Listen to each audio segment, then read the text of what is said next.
오늘 성경에는 우리가 잘 아는 세족식이 기록되어 있어요. 예수님께서 제자들의 발을 씻기신 세족식을 기록하고 있습니다. 우리 한번 PPT를 한번 보실게요. 그런데 궁금한 점이 하나 있어요. 여러분, 지금 주님이 제자들의 발을 씻기십니다. 이 12 제자 가운데 누구의 발을 제일 먼저 씻기셨을까요? 어찌 보면 이 질문이 쓸데없는 질문일 수도 있습니다. 그러나 지금 이제 주님은 이 밤에 잡히셔서 밤새 고난을 당하시고 십자가에 죽는 마지막 밤입니다. 여러분, 여기서 주님이 마지막 십자가를 앞두고 세족식을 거행하면서 누구의 발을 먼저 씻겼나는 것은 중요한 교훈을 담고 있어요. 여러분, 주님께서 누구의 발을 먼저 씻기셨을까요?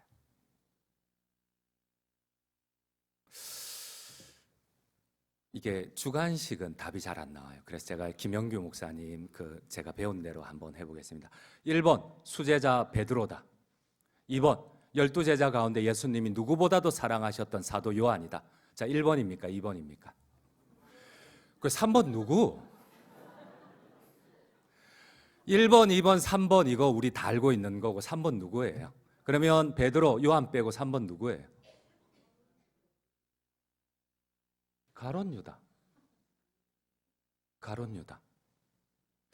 여러분, 우선 베드로는 아니에요. 성경을 보면 예수님께서는 먼저 다른 사람의 발을 씻고 난 다음에 베드로의 수제자 베드로의 오른팔과 같았던 발을 씻겼다고 성경은 이렇게 기록되어 있습니다.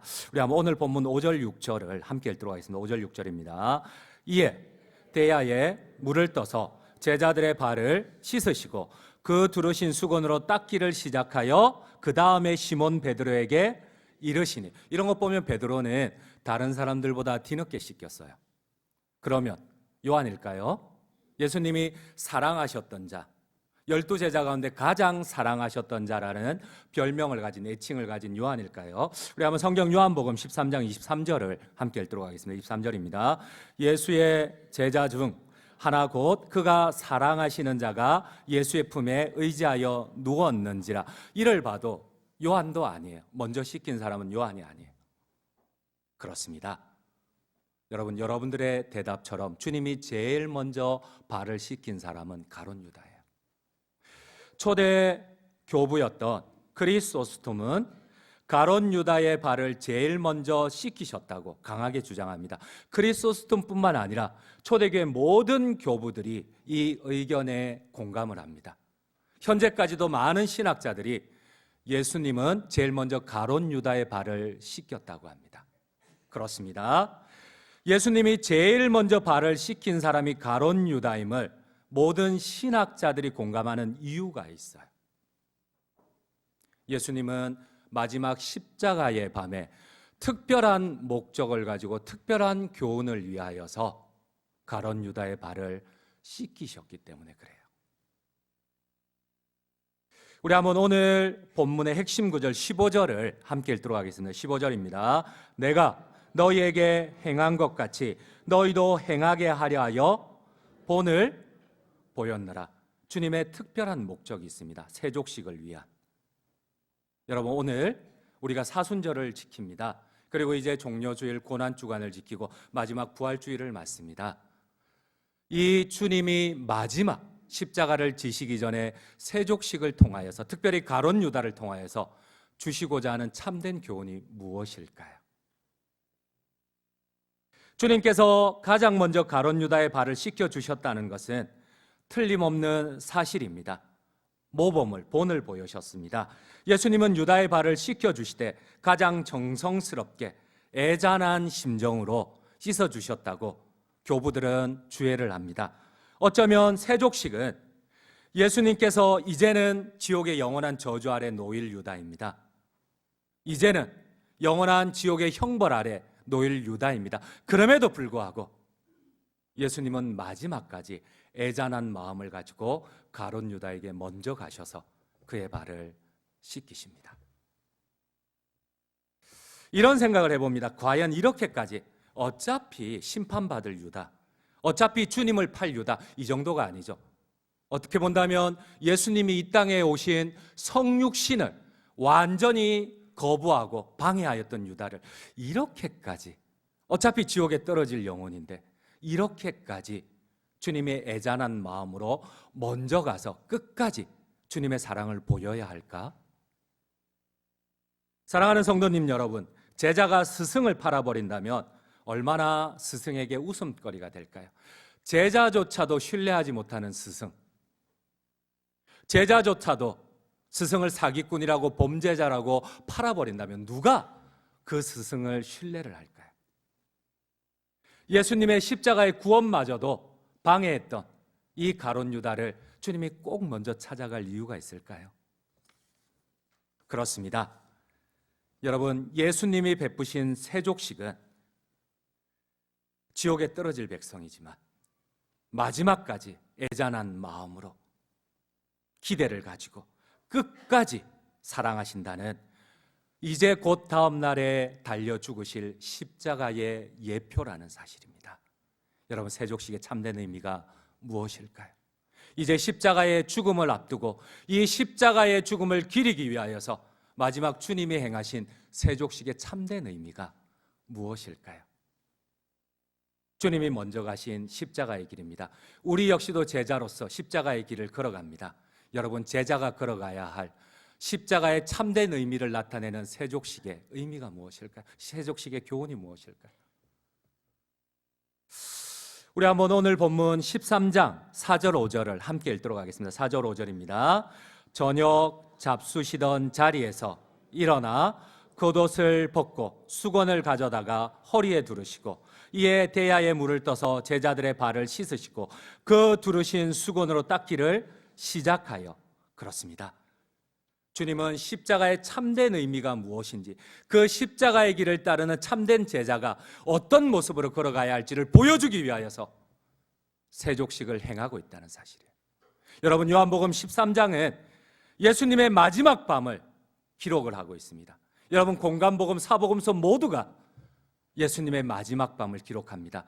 여러분, 공간복음들, 사복음서를 비교해 보면 정말 진짜 중요한 사건은 보통 한 두 복음서에 나옵니다. 근데 유일하게 사복음서 전체에 나오는 사건은 바로 십자가 마지막 밤 사건입니다. 그렇지 않겠어요? 십자가만큼 예수님의 사건 가운데 중요한 게 있을까요? 근데 이 사건 가운데 다른 모든 마태, 마가, 누가, 공간복음은 예수님의 마지막 밤을 성만찬으로 기록을 합니다. 그래요. 십자가의 참된 의미는 성만찬입니다. 이것을 마셔라. 이것은 너희를 위하여 흘리는 내 피니, 내가 너희를 위하여, 너희 구원을 위하여 내 모든 피를 쏟느라. 이 떡은 먹어라.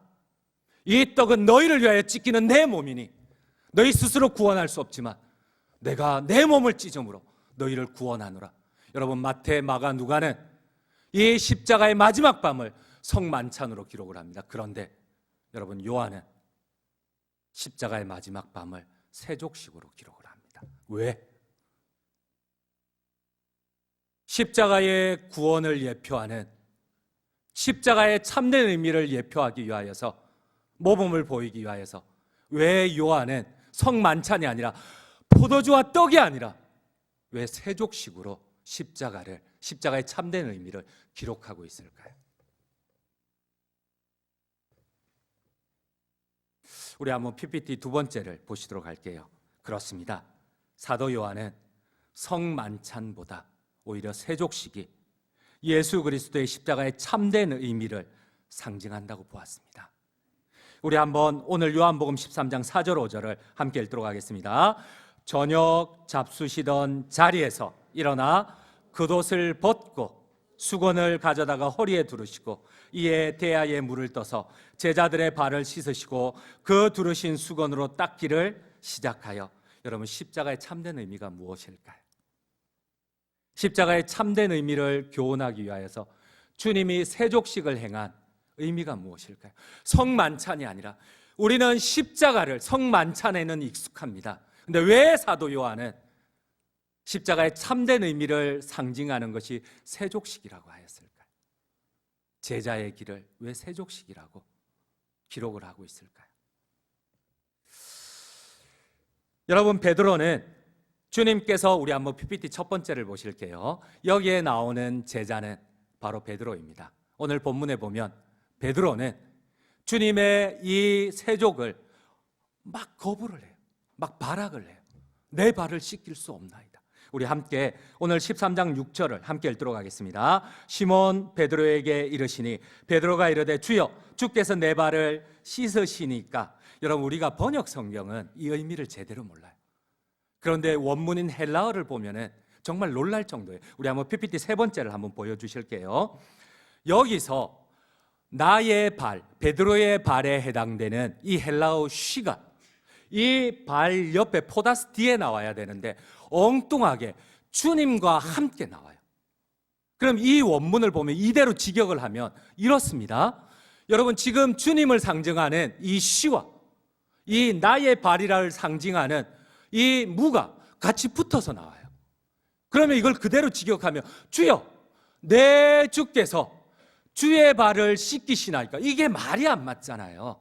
근데 왜 헬라어 원문은 이렇게 기록을 했을까요? 주여 내 주께서 내 주의 발을 씻으시나이까. 이게 무슨 말이에요? 왜 이렇게 도치를 시키면서까지 내 주와 내 발을 이렇게 붙여놨을까요? 여러분, 베드로의 발이 되어야 되는데 이렇게 어순을 바꾸어 버리면 주의 발이 돼버려요. 왜 주여 주께서 내 주의 발을 씻기시나이까? 왜 이렇게 원문을 바꾸어 놓았을까요? 그렇습니다. 여러분, 세족식의 참된 의미를 상징하기 위해서예요. 여러분, 당시에 그 누구도 종의 발을 여러분 씻지를 않아요. 그 어떤 스승도 제자의 발을 씻었다는 스승이 없어요. 여러분, 오늘 우리는 세족식이 익숙합니다. 그러나 그 시대 그 문화에서 여러분, 우리 조선시대만 한번 생각을 해보세요. 여러분, 양반이 겉옷을 벗고 종과 같이 허리에 수건을 두르고 대야에 물을 떠서 종의 발을 씻겼다. 여러분, 이런 얘기 한번 들어보셨어요? 여러분, 그런 시대가 아닙니다. 중근동 지방입니다. 여러분, 예수님은 양반 정도가 아닙니다. 대랍비일 뿐만 아니라, 스승 가운데서도 대랍비일 뿐만 아니라 지금 예루살렘에서는 수많은 백성들이 호산나 호산나 찬송하리로다, 우리의 왕으로 오시는 이여. 지금 모든 사람들이 예수님을 왕으로 옹립을 해서 로마를 물리치고 다윗의 별처럼 이제 독립을 하고 예수님을 왕으로 삼고자 합니다. 어찌 보면 예수님은 왕이에요. 근데 그 왕이 겉옷을 벗고, 종들은 겉옷을 못 입죠. 겉옷은 이 속옷에 수십 배, 수백 배의 가치가 있으니까 종들은 겉옷을 살 수가 없어요. 여러분, 노동자 1년어치에 그 당시에는 이 공장제 공업이 발달이 안 돼서 약 한 3천만 원의 가치를 가집니다. 겉옷을 입을 수가 없어요. 근데 주님은 스스로 겉옷을 벗으시고 종들이나 입는 속옷을 입고 허리에 수건을 두르시고 종처럼 제자들의 발을 씻기셨어요. 베드로는 얘기합니다. 주여, 주께서 내 발을 씻긴다고요? 있을 수도 없는 일입니다. 여러분, 당시 종들은, 여러분, 유대인 종들, 노예들은 주인의 발을 씻지 않았어요. 수치스럽게 생각했기 때문에. 외국인 노예들, 외국인 종들만 주인의 발을 씻겼어요. 그런데 왕이 될 사람이, 대랍비께서 종된 제자의 발을 씻기겠다고요? 있을 수도 없는 일입니다. 여러분, 원문을 보면 8절도 마찬가지입니다. 우리 한번 요한복음 13장 8절을 함께 읽도록 하겠습니다. 8절입니다. 베드로가 이르되 내 발을 절대로 씻지 못하시리이다. 우리 한번 PPT 네 번째를 한번 보시도록 할게요. 여러분, 여기 절대로라는 헬라어 원문을 보면 우메라는 뜻입니다. never, never, never. 절대로 씻길 수 없다. 왕이 되실 사람이, 유대인 노예조차들도 주인의 발을 안 씻기는데 왕이 될 사람이 종의 발을 씻기겠다고. 말도 안 되는 소리. 여러분, 그 뒤에 보면은 이 부정과거 가정법 에이스톤 아이오니가 나옵니다. 여러분, 이 말은 영원토록이라는 뜻입니다. forever. 결코 절대로 못 씻긴다. 영원토록 내가 죽는 한이 있더라도 주님께서 내 발을 씻기신다고. 말도 안 되는 소리. 절대로 내가 내 목에 칼이 들어와도 나는 내 발을 맡길 수가 없다는 겁니다. 여러분, 왜 주님께서 겉옷을 벗으셨을까요? 왜 속옷만 입고 허리에 수건을 두르고 제자들의 발을 씻기셨을까요? 이것이 왜 십자가의 길을 따르는 우리 제자들의 참된 예표가 될까요? 구원받은 제자의 참된 모습이 될까요? 이것뿐이 아닙니다. 주님은 겉옷을 벗고 수건을 가져다가 허리에 두르셨습니다. 여러분, 이 겉옷을 벗었다는 것은 정말 깊은 의미가 있어요. 우리 한번 누가복음 17장 7절 8절을 함께 읽도록 하겠습니다. 7절 8절입니다. 너희 중 누구에게 밭을 갈거나 양을 치거나 하는 종이 있어 밭에서 돌아오면 그들어 곧 와 앉아서 먹으라 말할 자가 있느냐? 도리어 그들어 내 먹을 것을 준비하고 띠를 띠고 내가 먹고 마시는 동안에 수종 들고 너는 그 후에야 먹고 마시라 하지 않겠느냐? 여러분, 이 말은 이런 뜻입니다. 너희 가운데 종이 있잖아. 너 주인이잖아. 종이 하루 종일 쎄빠지게 일을 했어. 죄송합니다. 이게 제가 촌에서 성장을 해서 저희 어머니가 자주 쓰시던 말이 쎄빠지게라는 거거든요. 이 쇠가 만마리나 빠질 놈, 이 혀라는 거잖아요. 그러다 보니까 용서하시기를 바랍니다. 근데 죽도록 고생하고 죽도록 하루 종일 노동하고 집에 돌아왔어요. 그래서 그 수고로운 종을 보고 주인이 그래 너 수고 많이 했으니까 여기 주인의 자리에 같이 앉아서 밥 먹자 이러할 주인이 있느냐? 없어요. 아무리 하루 종일 노동을 하고 왔지만은 종은 종이고 노예는 노예입니다. 그러면 너는 배가 고프고 하루 종일 노동을 했지만은 그러나 여기 와서 허리에 수건을 두르고 띠를 띠고 내가 밥 먹을 동안 반찬도 갖다 주고 물도 갖다 주고 그리고 난 뒤에 내가 밥 다 먹고 나면은 너 그리고 밥 먹어. 이게 주인과 종의 역할이 아니냐? 근데 지금 주님은 여러분 그냥 세족식을 한 거 아니에요. 스스로 노예가 되었어요. 스스로 종이 되었어요. 왕이 되실 분이 스스로 겉옷을 벗었어요. 종처럼 허리에 띠를 띠고 하루 종일 일하고 와도 주인 곁에서 수종을 들어야 할 노예가 노예의 모습으로 지금 제자들의 발을 씻기고 있다는 사실입니다. 이 세족식이 참된 제자의 길을 걷는 우리에게 보여주는 십자가의 참된 의미가 무엇입니까? 여러분들은 주님을 믿고 주님의 참된 제자라는 증표를 가지고 제자의 길, 십자가의 길을 따른다고 합니다. 여러분, 나는 구원의 증표를 어떻게 나타내고 있습니까? 예수님은 지금 겉옷을 벗었어요. 종으로서 허리에 수건을 둘렀습니다. 제자들이 먹을 동안 수종들은 노예의 자세를 취하고, 사랑하는 성도님 여러분, 십자가의 마지막 사건 앞에 십자가를 예표하는 세족식을 행하고 있는 주님의 참된 교훈은 무엇입니까? 어쩌면 저희는 사순절을 지킨다고 합니다.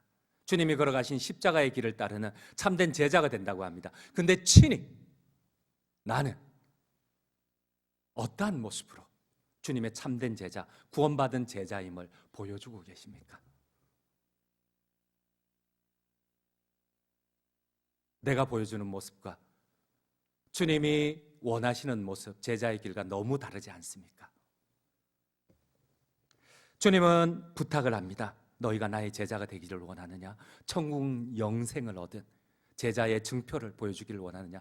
내가 너희를 위하여 겉옷을 벗고 노예가 되어 너희의 발을 씻긴 본을 보여주었듯이 너희도 이 길을 따르는 자가 나의 참된 제자니라. 아멘이십니까? 우리 함께 성경을 읽어봅시다.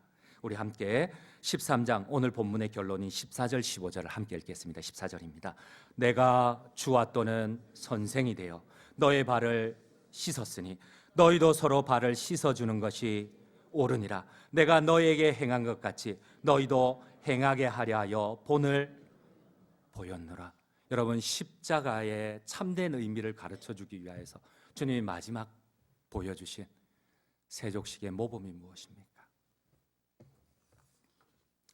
그렇습니다. 구원받은 사람, 예수님의 십자가로 제씻음을 받은 사람은 당연히 겉옷을 벗고 속옷만 입은 채로 세족식으로 그 구원의 정표가 나타나야 합니다.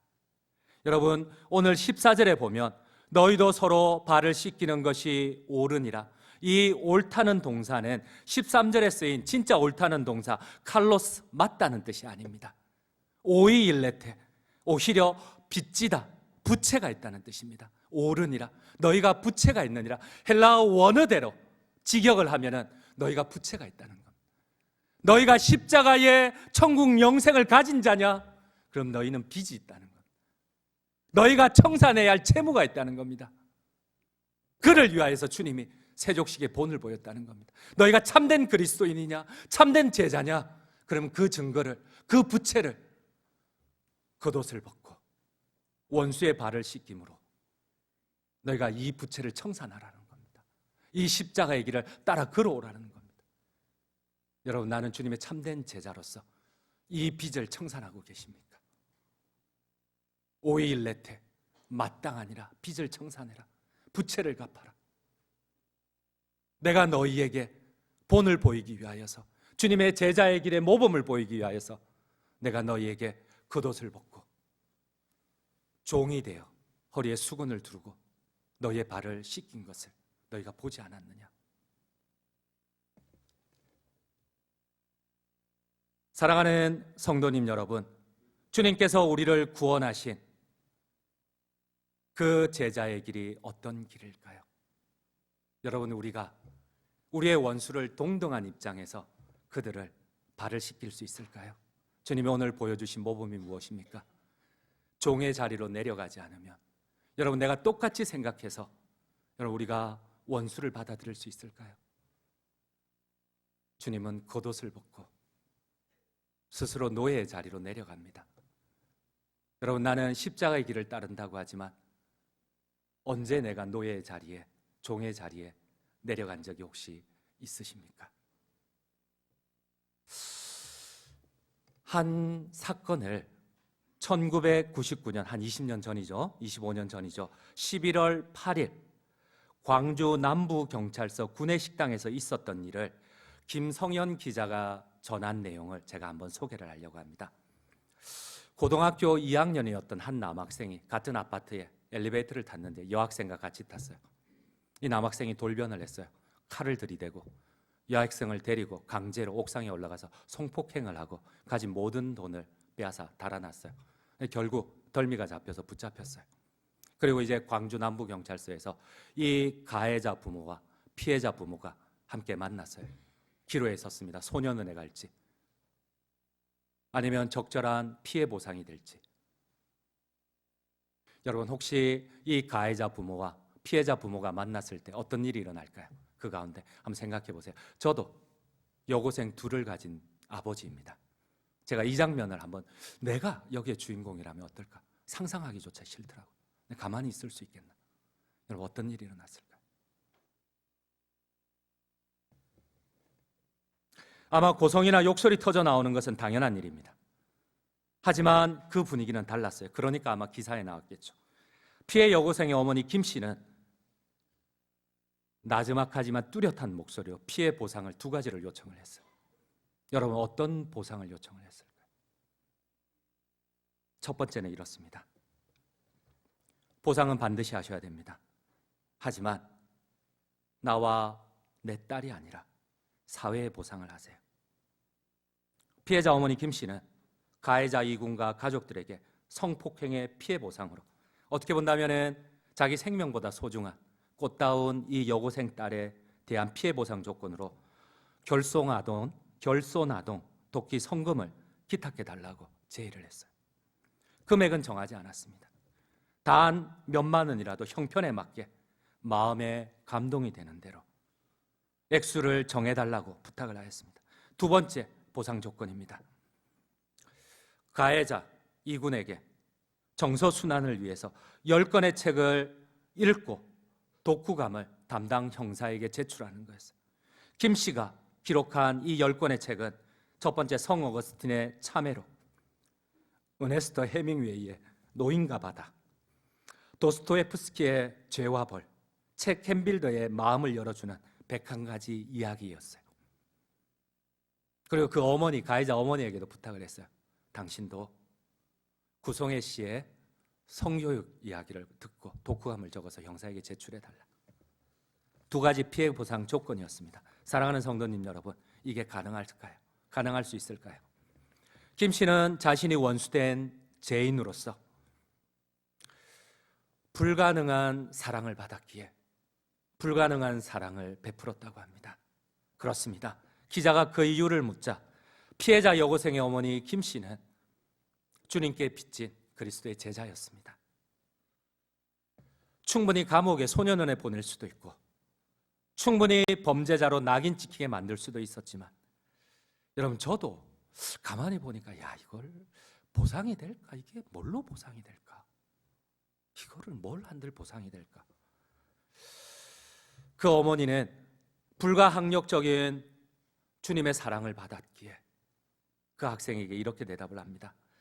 어린 학생이 저지른 순간의 실수로 평생 짐을 짊어지고 가게 할 수는 없어요.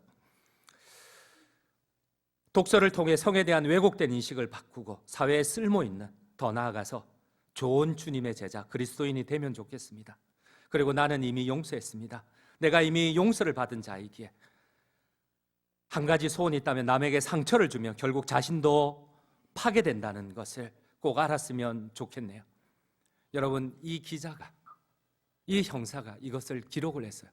있을 수도 없는 일이라고. 아마 제 생각에는 그분들이 아마 지금은 그리스도인이 되지 않았을까, 그런 생각을 해봅니다. 여러분, 참된 전도가 무엇이고 참된 제자의 길이 무엇일까요? 우리가 주님의 모범을 따라 십자가의 길을 따른다고 하지만 여러분, 내가 주님의 길을 따르면서 내가 자랑하는 것이 무엇인지. 그렇습니다. 사랑하는 성도님 여러분, 어쩌면 오늘 유다는 우리의 모습입니다. 용서받지 못할 우리의 모습입니다. 우리가 저주받은 지옥 백성이었어요. 근데 주님께서 유다를 용서해 주세요. 그리고 마지막, 저주 아래 놓여 있지만 끝까지 종으로서 제일 먼저 유다에게 다가가십니다. 그러므로 우리 주님을 닮아 내가 정죄할 수 있지만, 내가 심판할 수 있지만, 내가 소년원에 보낼 수도 있고, 내가 범죄자로 만들 수도 있지만, 그러나 겉옷을 벗고 종이 되어 주님의 참된 십자가의 길을 따르시는 참된 제자의 증표를 나타내는 우리 모든 장전중앙 성도님들 되시기를 간절히 주님의 이름으로 축원드립니다.